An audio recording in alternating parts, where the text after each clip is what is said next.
আলোচিত ইসলামী মোহাম্মদ গিয়াসউদ্দিন তাহেরী ত্রয়োদশ জাতীয় সংসদ নির্বাচনে হবিগঞ্জ ৪ মাধবপুর চুনারুঘাট আসনে প্রতিদ্বন্দ্বিতা করছেন। নির্বাচন কমিশনে জমা দেওয়া হলফনামা অনুযায়ী তার মোট সম্পদের পরিমাণ প্রায় ১,৮০,০০,০০০ টাকা। তার আয়ের প্রধান উৎস ব্যবসা, কৃষি এবং ব্যাংক আমানতের সুদ।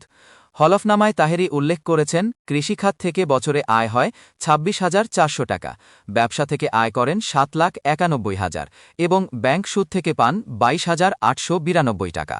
অস্থাবর সম্পদের মধ্যে নগদ অর্থ ৪১,২৮৬ টাকা, ব্যাংকে জমা ৭,৬৩,৬০৬ টাকা, ৩১ ভরি স্বর্ণ মূল্য ৬ লাখ টাকা এবং ৫ লাখ টাকার আসবাবপত্র রয়েছে।